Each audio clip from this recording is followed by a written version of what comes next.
Welcome to CMOS RF integrated circuits. Today is lecture 25. We are starting a new module today, and this is a module about mixers or multipliers. So, typically in a receiver, the mixer is the second block or sometimes the third block. So, a typical receiver looks like this. You have the antenna, and from the antenna the first block is the low noise amplifier. Why the first block is the low noise amplifier is something very fundamental, because you want to have low noise and at the same time gain. So, that the noise figure of the remaining of the following blocks is not important to you anymore. Okay. So, that is why the first block is typically a low noise amplifier. The second block in a super heterodyne receiver or in a heterodyne receiver is going to be something called an image reject filter.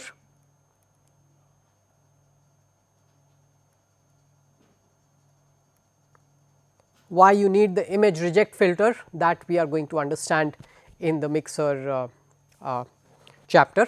In this module we are going to understand the necessity of this image reject filter as well.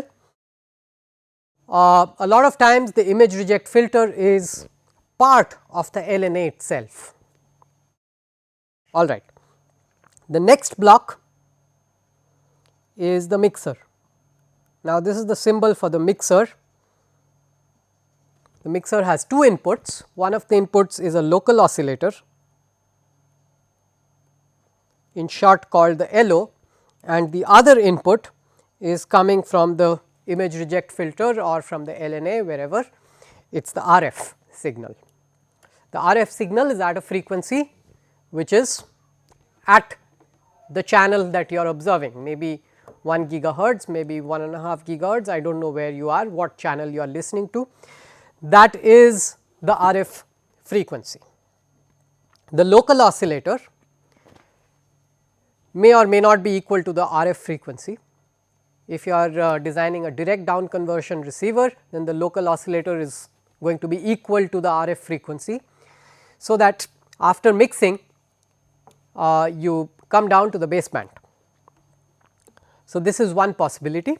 The other possibility is that the local oscillator is not exactly the RF frequency, it is somewhat close to the RF frequency, and after mixing you come down to something called an intermediate frequency. This is what happens in a heterodyne or a super heterodyne receiver. You come down to an intermediate frequency, which is called the IF, right. So, this is the general block diagram for a receiver. For a transmitter it is just the opposite.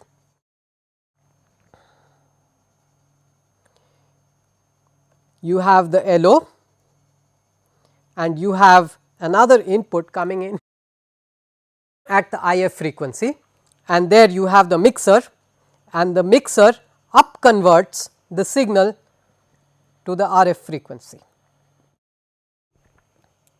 and this goes to a power amplifier which outputs your signal to the antenna. At the antenna, of course, there should be a block which separates the transmit path from the receive path, either some kind of a circulator or some kind of a filter sometimes, right. So, this is the general architecture of a transceiver. So, this is the RX path, this is the transmit path, receive and transmit. All right. So, what is this mixer about? The mixer is basically a multiplier. If you have got two signals, one at a frequency f1, the other at a frequency f2, when you multiply these two signals, let us say cosine omega 1 t and cosine omega 2 t, when you multiply these two, cos times cos is equal to half of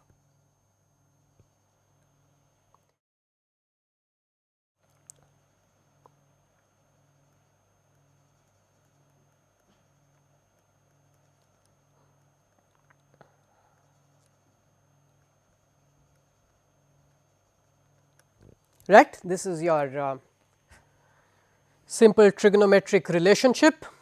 So, if your omega 1 is the carrier and omega 2 is the message,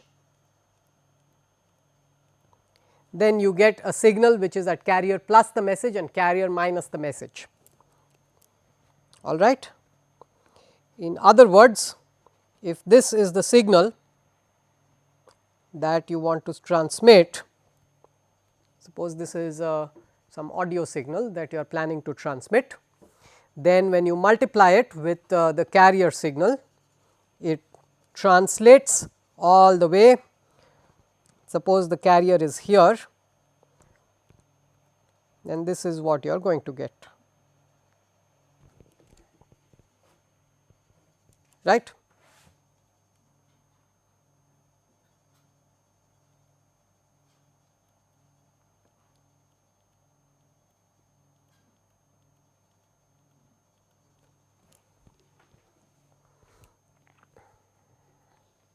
So, this is the general idea. Now, you can do the same thing in the receive path. You receive this and multiply it, you receive the high frequency signal. Suppose you receive the high frequency signal and multiply it with the carrier, you go down to the baseband. So, this is a general, what a general mixer does. All right. So, the idea is that I need to be able to multiply, and I need a circuit that does this beautiful multiplication job. All right. Let us start with the following. Let us say that I have got a differential amplifier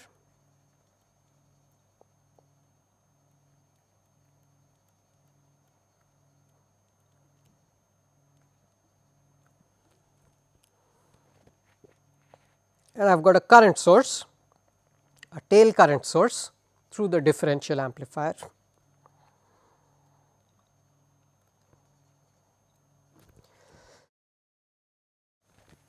Right. Let us say this is our situation.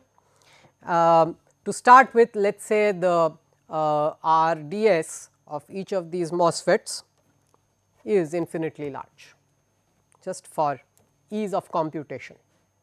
It need not be infinitely large, but for ease of computation, let us say that they are infinitely large. This is not really an approximation, this is without any loss of generality we are doing this. All right.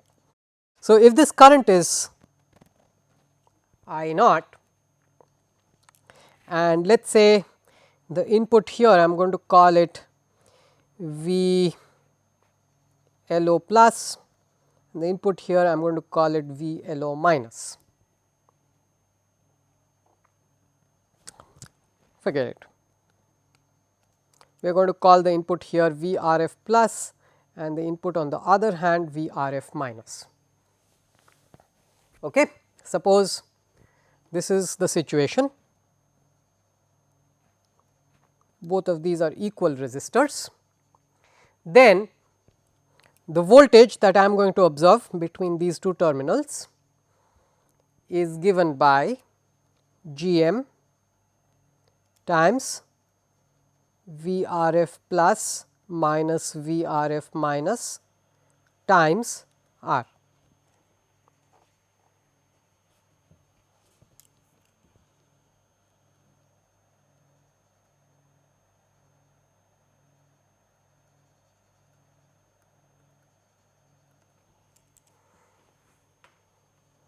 Right.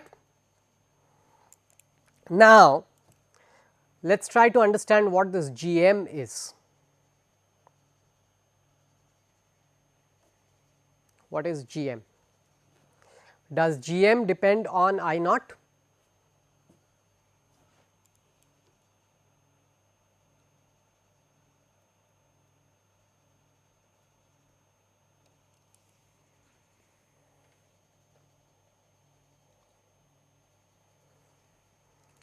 maybe it does, right.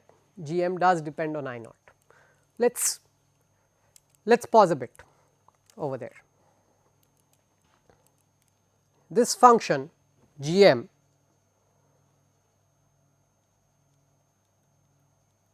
let us say that we have got a square law kind of MOSFET, where IDS is k times VGS minus VT the whole squared. If IDS follows this relationship, then dou IDS by dou VGS, that is your Gm, that should be equal to twice k VGS minus VT, but VGS minus VT is really IDS by k square root of that.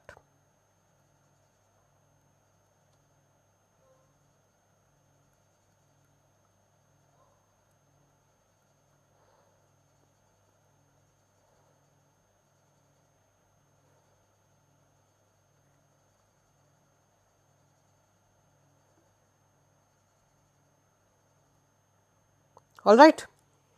And now IDS in our case is really I naught by 2.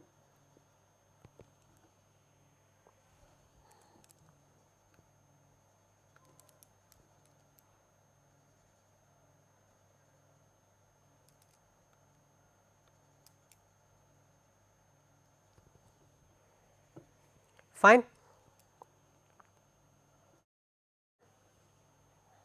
So, this is my Gm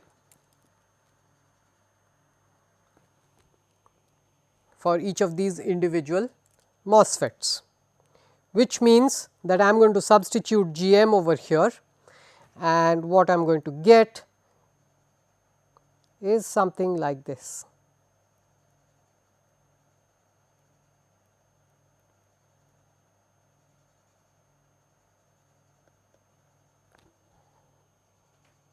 Okay.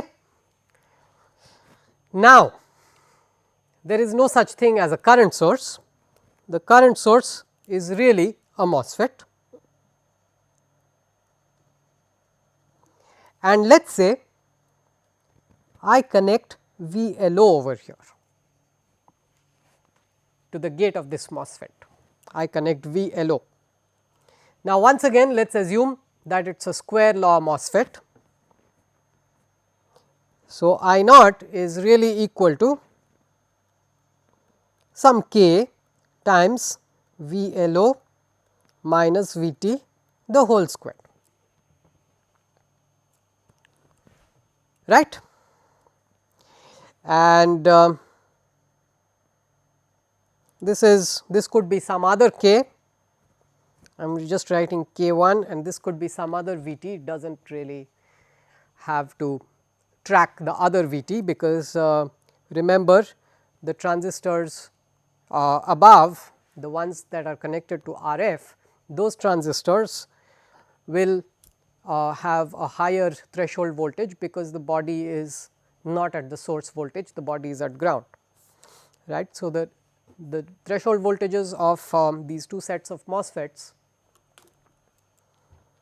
let us call it M0, M1 and M2. So, M1, M2 will have the same threshold voltage, which is higher than the threshold voltage of M0, right. Likewise, I need not have the same width over length ratios for M0 and for M1 and M2, which means that the constant k also might be something else. All right. So, does not really matter as far as we are concerned. What I need you to observe is that now suddenly I have got VO plus minus VO minus is equal to square root of 2 k times I0 is k1 times VLO minus VT1 the whole squared.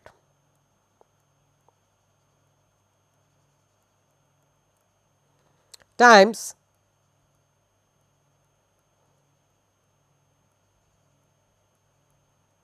VRF plus minus VRF minus times R. So, this is great. We have got a multiplication between two voltages. Okay. Unfortunately, we have a Vt over here, which is a process temperature dependent quantity, and we do not like this Vt coming into the picture, but otherwise we have got a multiplication, right.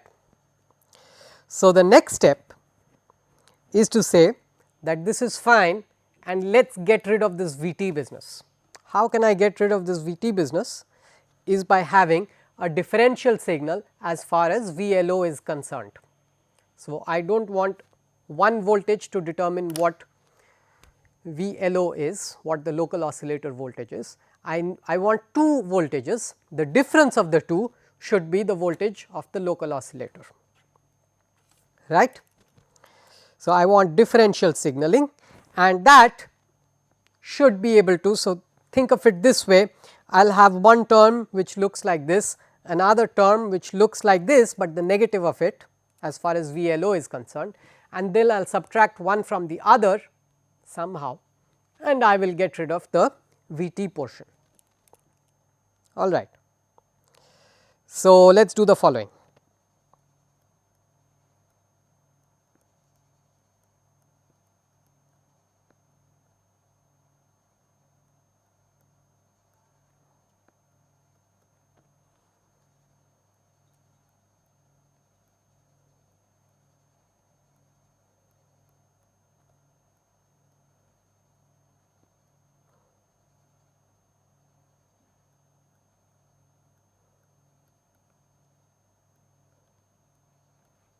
Let us connect this to VLO plus, let us connect the other gate to VLO minus, and let us connect. So, I am going to name this MLO1, MLO2, MRF1, 2, 3, 4, right. Let us connect the gate of MRF1 to VRF plus, let us connect the of MRF2 to VRF minus, let us connect the gate of MRF3 to VRF, let us connect it to minus, mirror image, and MRF4 let us connect it to VRF plus.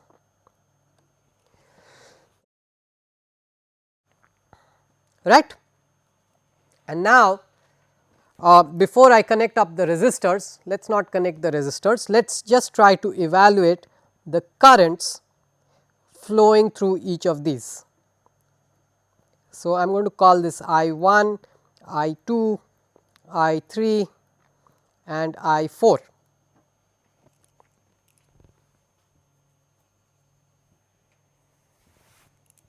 All right.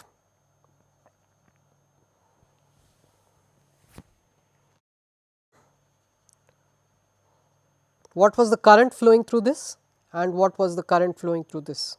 Let us call this I1, I2. The current I1 was equal to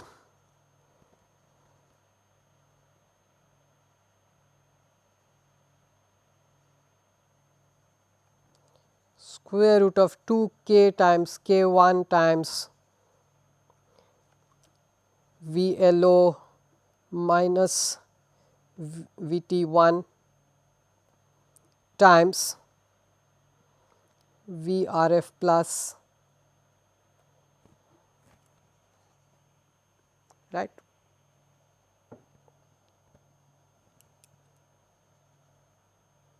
And I2 was the same thing with VRF minus. Okay. So, I1 over here is equal to this quantity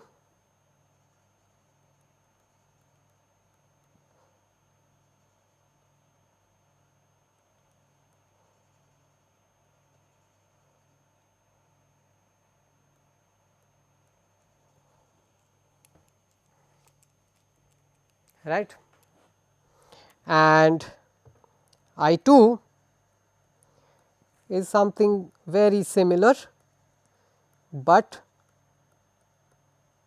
with VRF minus, and I 3 and I 4 are exactly the same,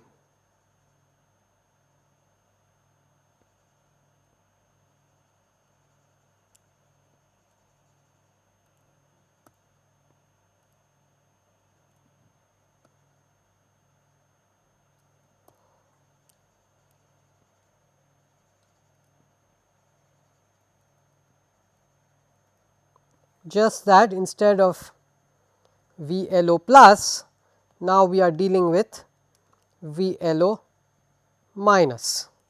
I am sorry, RF I 3 has VRF minus and I 4 has VRF plus. All right. So, this is my situation. Now, what is my plan? My plan is as follows.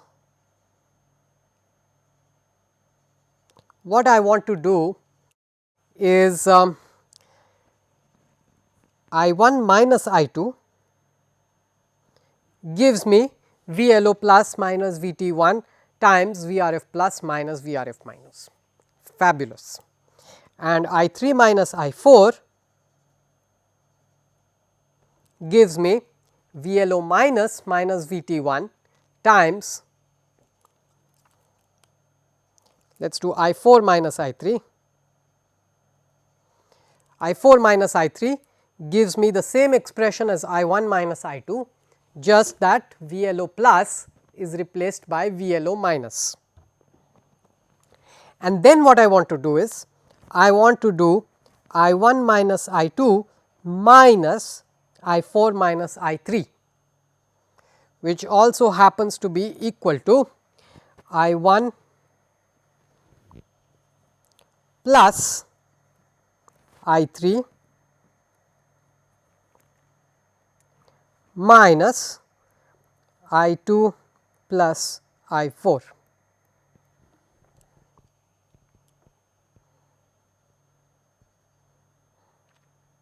Okay. If I do this job, then what I am going to get is something like this.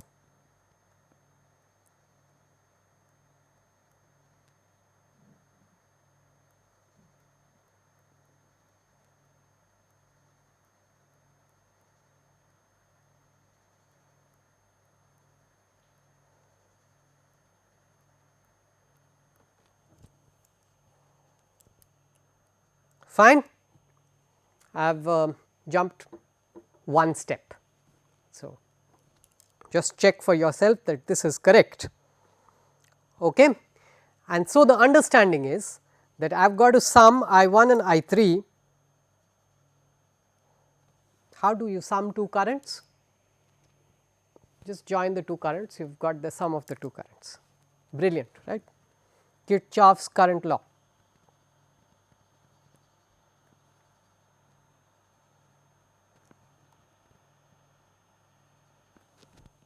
And I will sum I 2 and I 4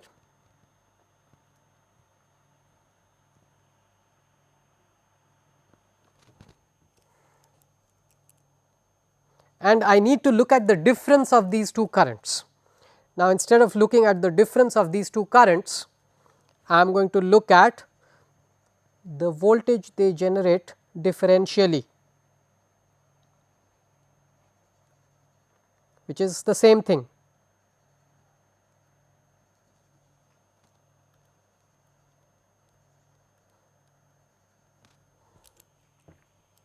All right. So, net what we are going to get is differentially what we are going to get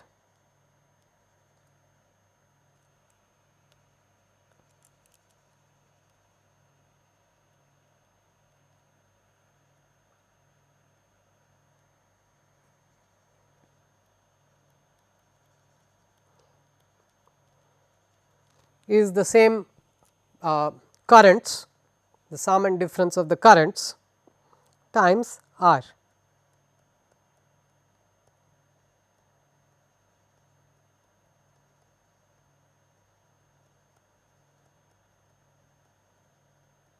And we have successfully gotten rid of all the threshold voltages, etc., all process and all that stuff.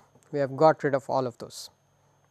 The only thing that is still process and temperature dependent is the gain.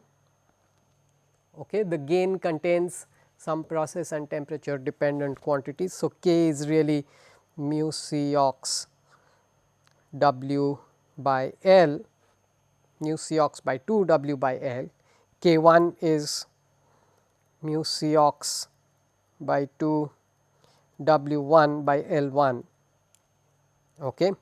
And we have got a 2 also. So, the square root of this is really mu C ox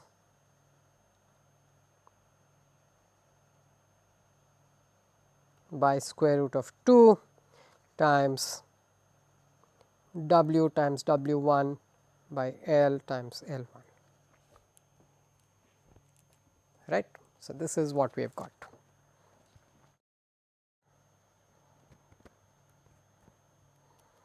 All right. So, mu and C ox over here, C ox is not heavily dependent on temperature, it is dependent on the process, right, but mu is dependent both on process and temperature, the mobility of the electrons. What can be done? Suffice it to say that we have achieved successfully a multiplication operation.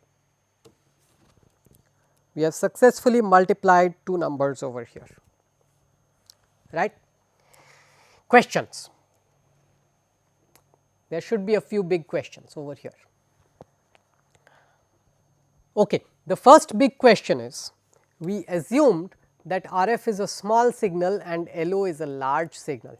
So, when I did my analysis, I assumed that this particular current over here is a large signal current and the differential currents I 1 and I 2 are small signals.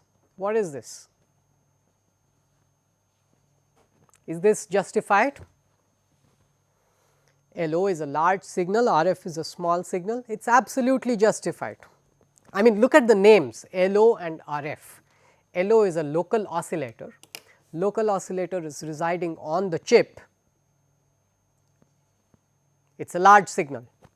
RF is something which has been picked up by the antenna, it is not a large signal, it is going to be quite small. I mean, very rare occasions, unless you are sitting next to the antenna, you will not really get a large signal over there. Okay. So, that sorts out that one problem, that LO, why we did large signal analysis for the bottom transistors and we did small signal analysis for the top transistors, it kind of sorts it out, right. LO is a large signal, RF is a small signal. Okay. Next big question, very big question over here.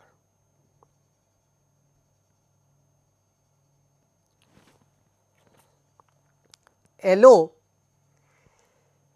is most probably a square wave.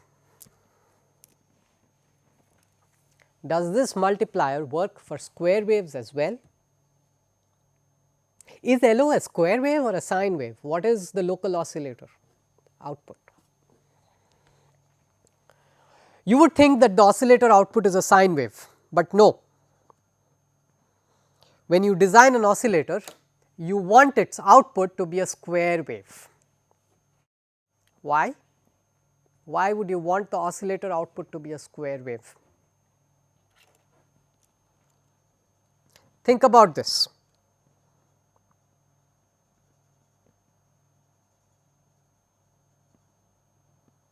This is my sine wave output of the oscillator.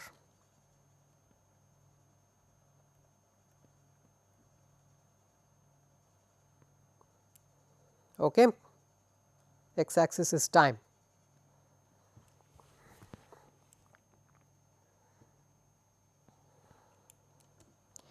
Now, the oscillator output is never going to be perfect, there is going to be noise on top of the oscillator output. Now, when you have noise on top of the oscillator output, what it is really going to look like is something like this. It is an analog signal.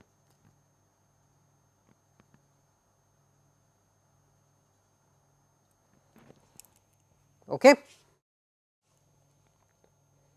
Of course, these are all random, it is a random noise, it is not really deterministic. So, what we have got over here, you can classify this noise into two things, one is the amplitude noise, the other is the phase noise. So, really the oscillator output can be written as, ideally it is A 0 cos omega 0 t, but this amplitude has some noise and the phase also has some noise. So, really it is A 0 plus n amplitude of t times cosine of omega 0 t plus phi of t. So, this is the amplitude noise and this is the phase noise.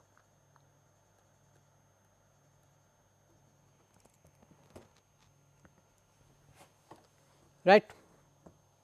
So, this is how a sine wave oscillator is going to oscillate. I have exaggerated the noise, but that is how it is. Unless I exaggerate, you will not really understand what is going on. Okay. Now, let us pass this sine wave through a comparator, okay, a comparator that compares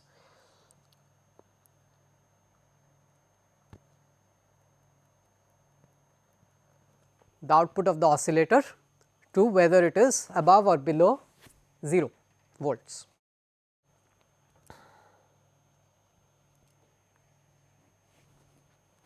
Right, it is easy enough to build a sine wave such a comparator. In that case, what is going to happen is,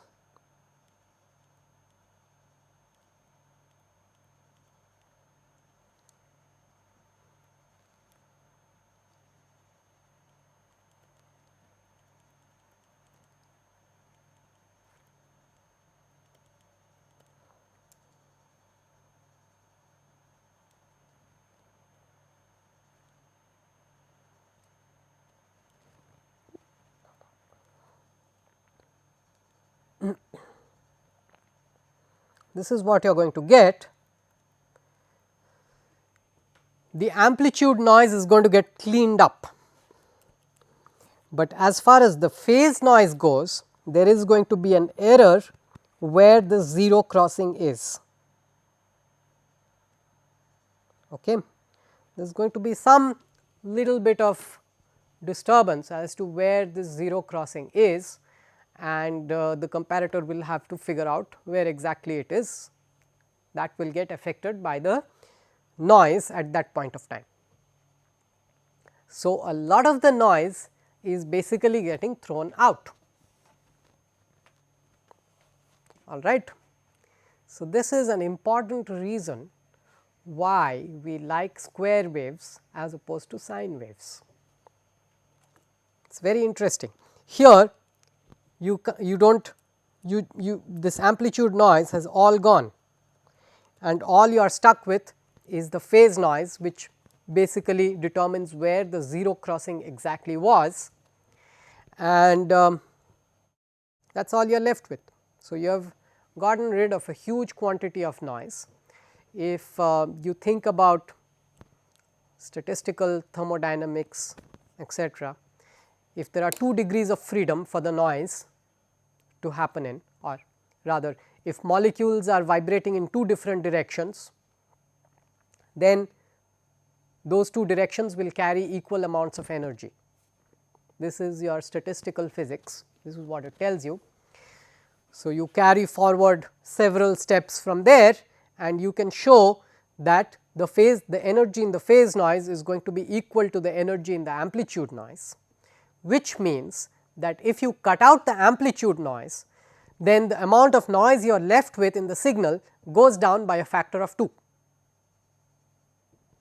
Okay. So, it is a several step argument, starts from Boltzmann, who concluded that if you have several degrees of freedom for molecules to vibrate, then each of those degrees of freedom will carry equal amounts of energy as far as the vibrations goes, gas molecules goes, right.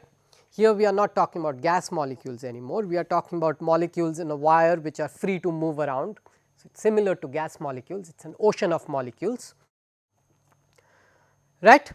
And then there are several steps in between to show that the phase noise and the amplitude noise are two unique degrees of freedom in which the noise can be distributed.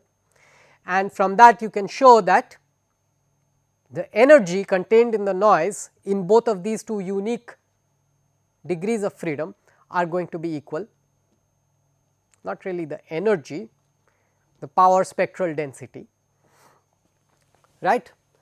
And as a result you can show that if you can get rid of the amplitude noise, then what you are left with as far as the phase noise is concerned is half of the total noise, which means that you have improved by 3 dB. It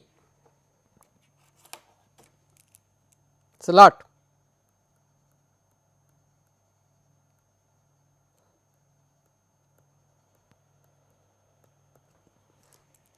All right, that is a lot of dBs, 3 dBs is a lot of dBs, factor of 2. So, it is important that we talk about square waves and not sine waves. Now, unfortunately, when you finally design your oscillator, the output comes out, it will not really look like a square wave. It is very hard to create a square wave, but the wish is to create a square wave, not a sine wave. More importantly, when you target to make a square wave, what actually comes out more looks like a sine wave. Anyway, it really does not matter. Our objective is to work with square waves. If we can work with square waves successfully, it makes us the happiest. If we can generate square waves as far as the local oscillator is concerned, we are doing good job, a good job. Okay. So, the question, let us come back to the question. The question is that does this work, does this scheme of things work when LO is a square wave? Take a look at it, it does work. When LO is a square wave, so when VLO plus is 1, VLO minus is 0, when VLO minus is 1, VLO plus is 0, this is the idea. So, when MLO1 is on, MLO2 is off. So, when this is on, this is off, which means that when current is flowing through the first pair, the second pair there is no current flowing,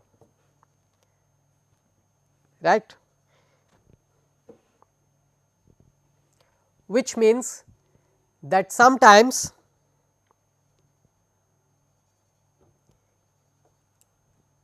the output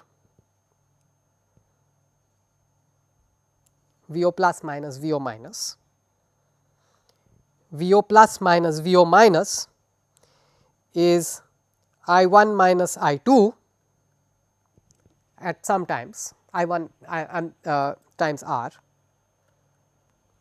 This is at some times when VLO plus is 1 and when VLO minus is 1, the output is I4 minus, I am sorry, I3 minus I4.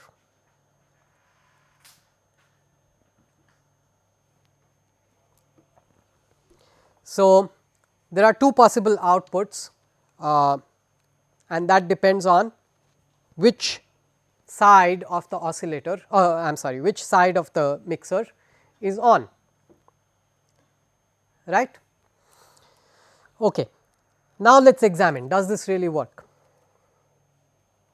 So, I 1 minus I 2 is VRF plus minus VRF minus, something that looks like that, and I 3 minus I 4 looks like VRF minus minus VRF plus.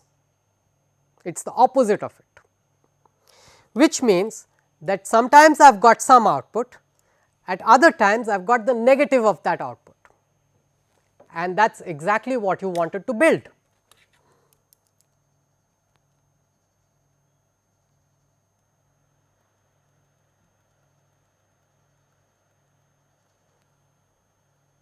Right, that is exactly what you wanted to build. When you are multiplying by a signal that is either plus 1 or minus 1, you are trying to either keep the signal or you are trying to create the negative of the signal. So, 1 you first multiply by 1 half of the times, other half of the times you are multiplying by minus 1. So, this is exactly what you wanted to build in the first place when you multiply by a square wave. So, it works. Okay. So, the next step, the next question is there any other question over here? There is a very big question, matching. What are we going to do about matching? Remember, something like the LNA is driving this mixer. Mixer input looks capacitive.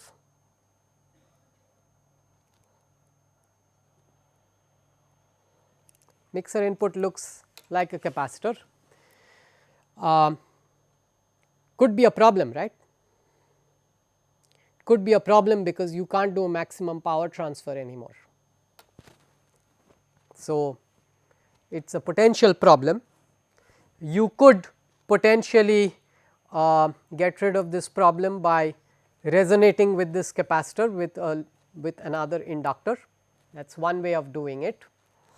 However, it might not be the best way, you probably want to do maximum power transfer.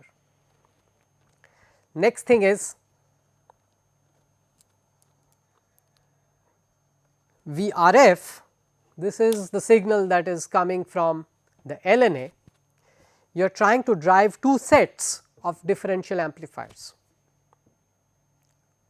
Is it possible to drive one set of differential amplifiers instead? For example, is it possible that I interchange LO and RF? So, instead of LO being the bottom and RF being on the top, can I have RF at the bottom and LO on the top?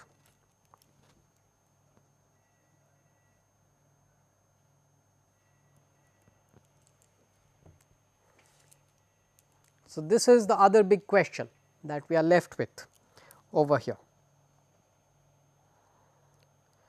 Well,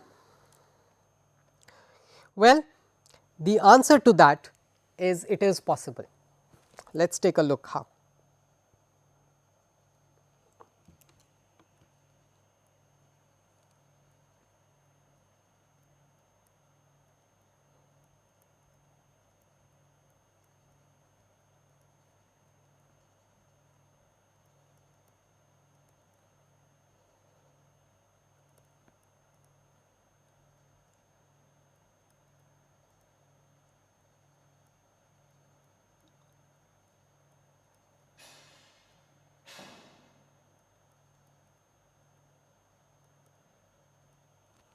So, the proposal is,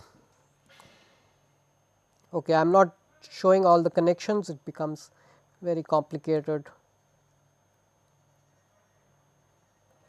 All right.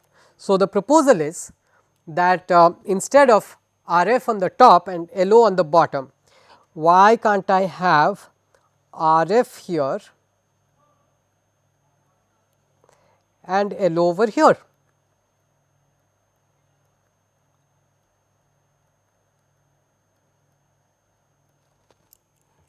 Is it okay to do such a thing? It is probably not okay because we kind of depended on the fact that this current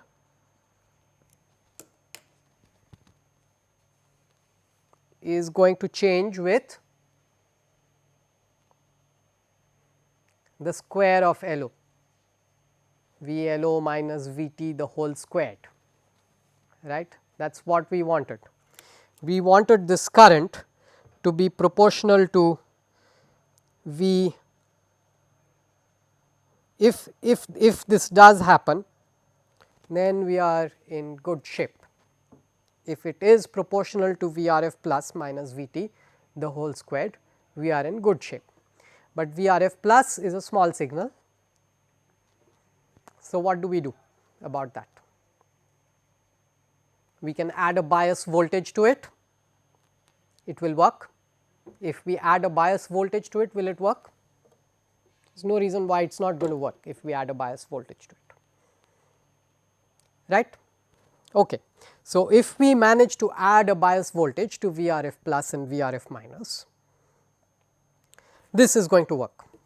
Now, the output of the LNA already contains that bias voltage presumably. So, it is going to work, right. Any other problems? Next problem is that VLO plus and VLO minus, they are square waves, 1-0 signals. So, is it still going to work? We did a small signal analysis for the top transistors, remember, we did not really do a large signal analysis over there. We did a large signal analysis which is also valid for small signals.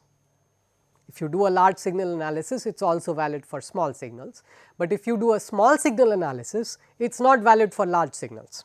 So, over here we had done a large signal analysis which is very good, but over here we had done a small signal analysis which is not really going to cut the ice for us, right. So, what do we do about it? Let us check what happens when I do 1 zeros. If VLO plus is 1, let us say this current is proportional to VRF plus minus VT. Okay. Let us say this current is proportional to VRF minus VT whole squared. Okay. So, this is I 0 over here, I 0 1 I am going to call it, and this is I 0 2. All right. So, I 1, I 2, I 3 and I 4. Okay.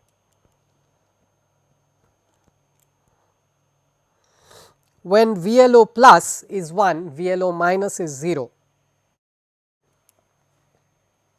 VLO plus is 1, VLO minus is 0, means this transistor is on, this is off, off, on. So, the output that I get is going to look like I 0. So, I get I 1 minus I 4 times R as my output. The other case, when VLO minus is 1,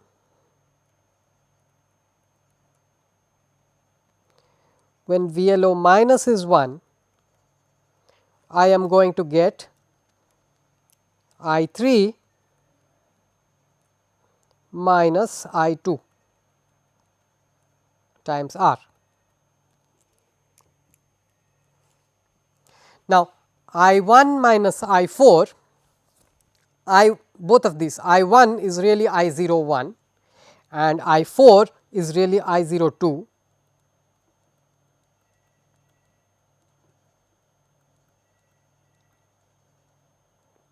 And I 3 minus I 2, I 2 is I 01 and the other one is I 02, all right. So, first of all it is nice to see that you are getting something in when VLO plus is 1 and then just the opposite of that when VLO minus is 1. Okay. So, you are getting that chopping behavior, the 1 minus 1 multiplication by plus 1 multiplication by minus 1, that it is nice to see. What is not nice to see is the fact that I 01 and I 02, these are really proportional to the square of VRF plus minus VT.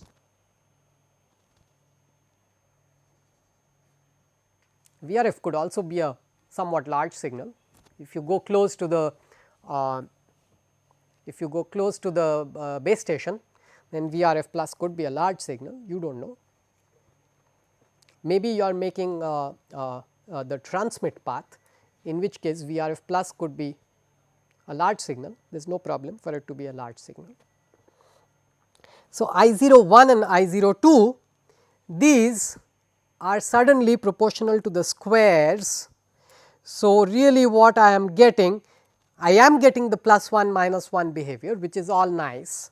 What I am not particularly happy about is the fact that I am getting VRF plus minus VT the whole squared minus VRF minus VT the whole squared times some gain.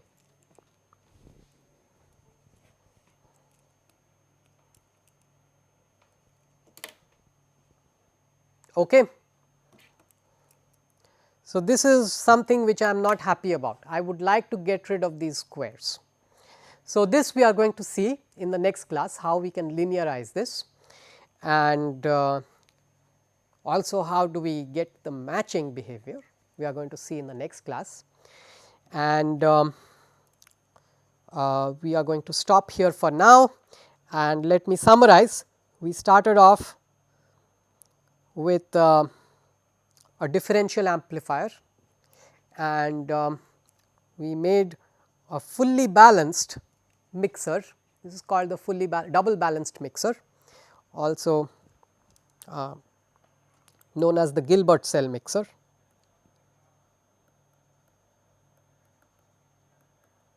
The gentleman who came up with this topology was Gilbert.